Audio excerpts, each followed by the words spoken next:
शायद शिव महापुराण के माध्यम से अभी तक ये बात सामने नहीं आई, पर शिव पंचायत कथा में आ रही है। तो सावधानी से सुनना।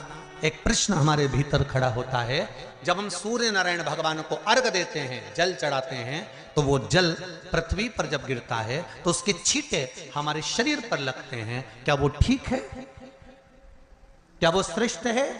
तो शिव महापुराण की कथा कहती है, जब हम सूर्य को अर्घ देते हैं, सूर्य को जल चढ़ाते हैं, वो पानी जब पृथ्वी पर गिरता है, उसके छींटे हमारे शरीर पर लगते हैं, तो वो श्रेष्ठता का भाव निर्मित करते हैं। वो गलत नहीं हो सकता। कारण अब वो भी समझ लीजिए।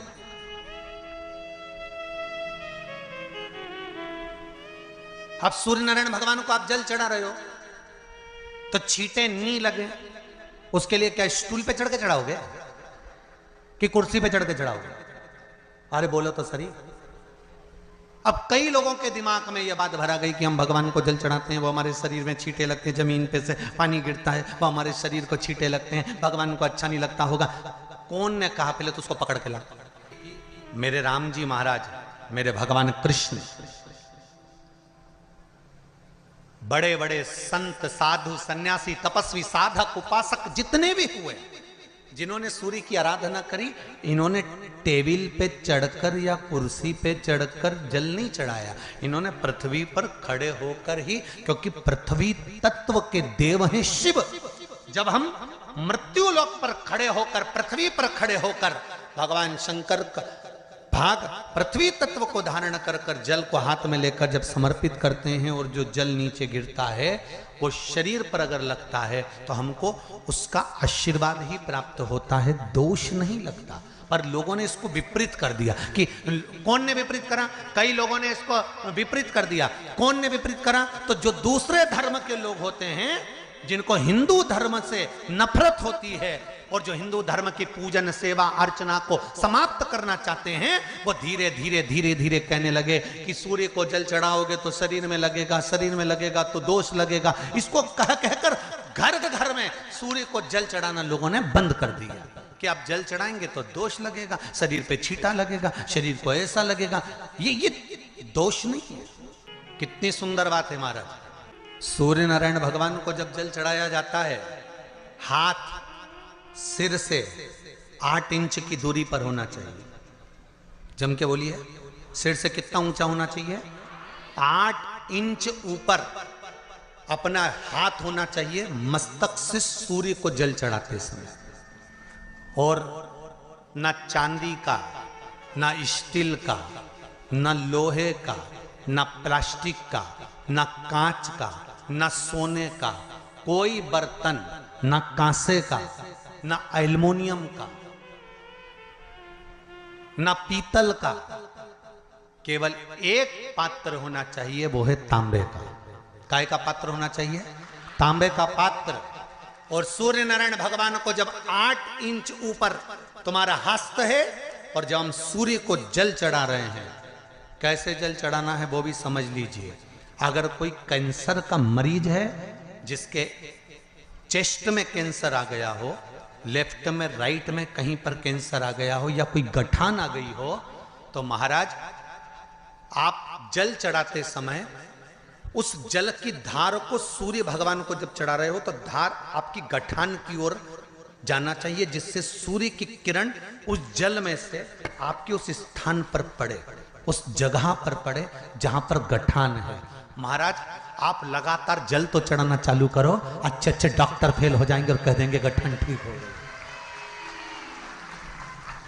आपका लीवर और किडनी गड़बड़ कर रहा है, आप प्रतिदिन, आपका स्वास्थ्य गड़बड़ रहता है, आप प्रतिदिन ये ज्योतिष शास्त्र के अंतर्गत, रत्न शास्त्र के अंतर्गत, ये रत्न शास्त्र, ज्योतिष शास्त्र, रंग शास्त्र जो हमारे यहाँ है, रंगों के हिसाब से ये जितने रत्न होते हैं, माणिक हुआ, मोती हुआ, नीलम हुआ, मूंगा हुआ, पुखराज हुआ, ये क्यों कहते हैं ये पीला है, ये सफेद है, ये नीला है, ये लाल है, इसको शरीर में क्यों पहनाते हैं? उसका कारण होता है कि जब शरीर में पहनते हैं, सूर्य की किरण उसमें पड़ती है, हमारे शरीर पर वो कलर का इफेक्ट पड़ता है, उस कलर को शरीर पर लगता है, और शरीर पर लगता है तो हमारा शरीर धीरे धीरे, हमारी जो इंद्रियां हैं वो सही होने लगती हैं, काम सही होने लगता है। तो आप कहते हो ना सब, मैं कौन सा नक पहनूं, मैं कौन सा मोती पहनूं, मैं कौन सा पुखराज पहनूं, मैं कौन सा नीलम पहनूं, वो ज्योतिष शास्त्र के अंतर्गत, रत्न शास्त्र के अंतर्गत जितने रत्न हम पहनते हैं ये केवल उस किरण के लिए ही तो पहनते हैं कि जो सूर्य की किरण मिले, उस किरण का प्रभाव हमारे शरीर पर पड़े।